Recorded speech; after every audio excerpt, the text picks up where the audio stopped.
প্রিয় দর্শক মণ্ডলী, আসসালামু আলাইকুম। আপনারা দেখছেন পবিত্র মাহে রমজান উপলক্ষে দীপ্ত টিভির অনন্য আয়োজন জর্ডান ও উজবেকিস্তানের ইসলামিক ইতিহাস, ঐতিহ্য ও ইসলামিক স্থাপত্যের উপর নির্মিত স্বপ্ননিবাস প্রেজেন্টস ইসলামী কাফেলা।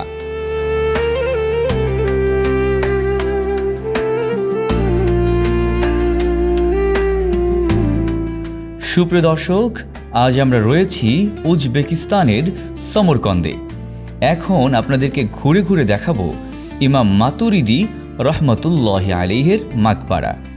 ইসলামিক জ্ঞান বিজ্ঞানের ইতিহাসে এমন কিছু মনীষীর আবির্ভাব ঘটেছে যারা মুসলিম উম্মার বিশ্বাস ও চিন্তাধারাকে সুসংহত করেছেন যুগের পর যুগ। তেমনি এক মহান আলেম আহলে সুন্নাহ ওয়াল জামায়াতের আকিদার অন্যতম স্তম্ভ ইমাম আবু মনসুর আল মাতুরিদি, যার চিন্তা আজও বিশ্বের কোটি কোটি মুসলমানের বিশ্বাসের ভিত্তি।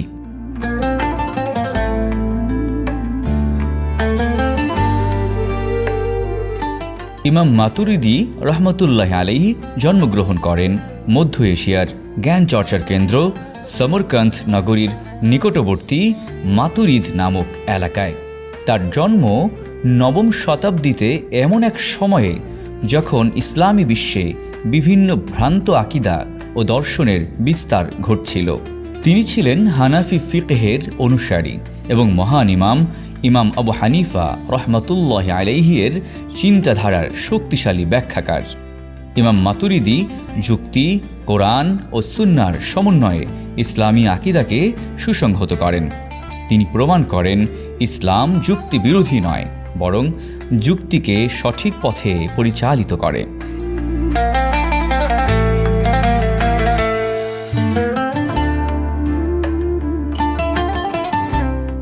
সে সময় মুতাজিলা, জাহমিয়া ও বিভিন্ন দার্শনিক মতবাদ মুসলিম সমাজে বিভ্রান্তি সৃষ্টি করছিল।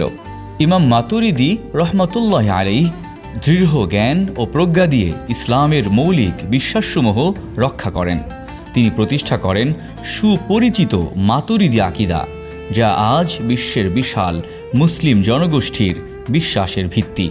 তার উল্লেখযোগ্য গ্রন্থসমূহ হচ্ছে কিতাবুত তাওহীদ, তাওলিয়াত আহলুস সুন্নাহ। এসব গ্রন্থ ইসলামী ধর্মতত্ত্বে আজও গবেষণার মূল ভিত্তি হিসেবে বিবেচিত।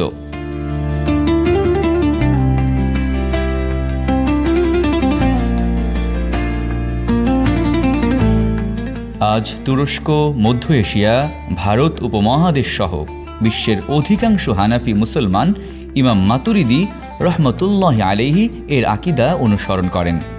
তার চিন্তা মুসলিম উম্মাহকে দিয়েছে ভারসাম্যপূর্ণ বিশ্বাস, যেখানে আছে ঈমান, জ্ঞান ও প্রজ্ঞার সমন্বয়।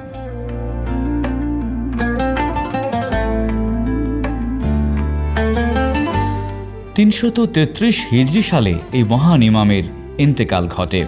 তাকে সমাহিত করা হয় প্রিয় নগরী সমরকন্দেই।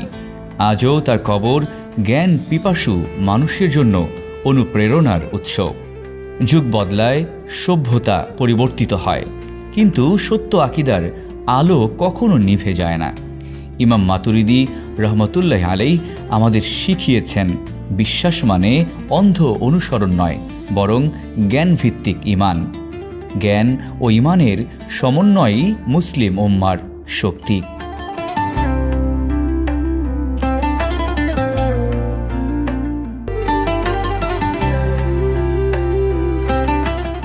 সুপ্রিয় দর্শক, এখন আমরা রয়েছি উজবেকিস্তানের বুখারা শহরে।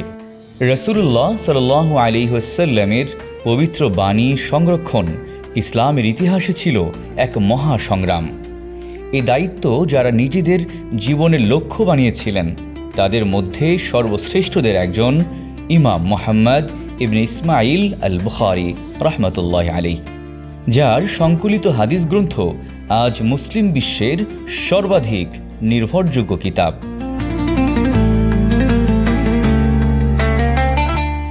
194 হিজরিতে মধ্য এশিয়ার ঐতিহাসিক নগরী বুখারাতে জন্মগ্রহণ করেন ইমাম বুখারী রহমতুল্লাহ আলাইহি। শৈশবেই পিতৃহারা হলেও তার মা তাকে দ্বীনি শিক্ষায় গড়ে তোলেন। অল্প বয়সেই তিনি হাজার হাজার হাদিস মুখস্থ করে ফেলেন।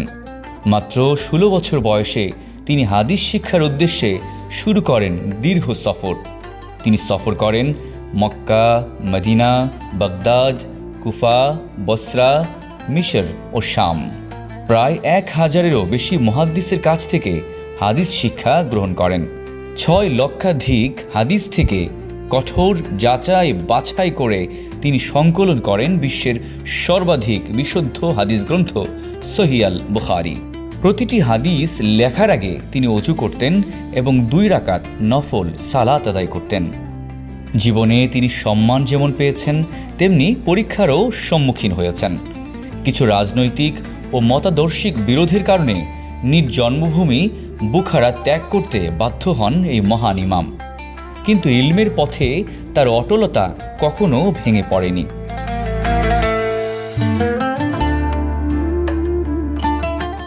256 হিজরিতে তিনি ইন্তেকাল করেন এবং সমাহিত হন সমরকান্দ এর নিকটবর্তী হারতাং গ্রামে। আজ তার মাকবারা মুসলিম বিশ্বের অন্যতম শ্রদ্ধার স্থান। আজ পৃথিবীর প্রতিটি মসজিদ, মাদ্রাসা ও ইসলামী শিক্ষা কেন্দ্রে ইমাম বুখারী রহমতুল্লাহ আলাইহি এর সংকলিত হাদিস পাঠ করা হয়। কোরআনের পরে সবচেয়ে নির্ভরযোগ্য গ্রন্থ হিসেবে সহিহ আল বুখারী মুসলিম উম্মার পথ প্রদর্শক। একজন মানুষ পৃথিবী ছেড়ে চলে যান, কিন্তু তার ইলম যুগের পর যুগ বেঁচে থাকে। ইমাম বুখারী রহমতুল্লাহ আলাইহি আমাদের শিখিয়েছেন, সত্য সংরক্ষণের জন্য প্রয়োজন সততা, ত্যাগ ও আল্লাহ ভীতি।